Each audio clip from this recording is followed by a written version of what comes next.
وقت همتون به خیر و شادی. چند نکاتی هست این روزا دلم گرفتی بگم براتون که حیوانات با انسان ها چه فرق دارن و حیوانات هم از ما انسان ها بهتر. یک نمونه ما خروس و مرغ رو میبینیم روی 2 پا راه میره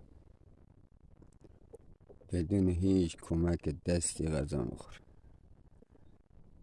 درسته؟ ولی ما انسان ها روی 2 پا راه میره حتما باید یکی کمک کنه تا ما غذا بخوریم.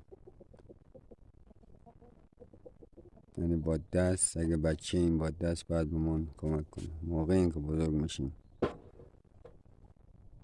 دستامون به ما کمک میکنه که ما غذا بخوریم. ولی این حیوانات بدون کمک دست صبح تا شب غذاشون به راحتی میخورن و هیچ منتی به کسی ندارن و هیچ توقعی ازش نیست. ولی ما انسان ها متاسفانه موقعی که بزرگ میشیم هم منت داریم هم توقعمون بالا میره. پس یک نتیجه این از ما بهتره.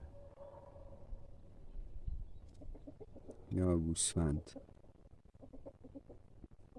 4 تا دست پاش داره راه میره، غذا دادی میخوره، ندادی توقع نداره، راه میره برای خودش دور میزنه.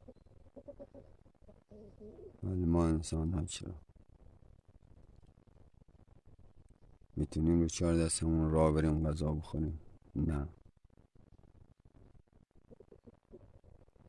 منت میذاریم، نمیذاریم. به هر حال بازم گوسفندم از ما بهتره. متاسفم برای ما انسان ها جای تأسف داره. نداره؟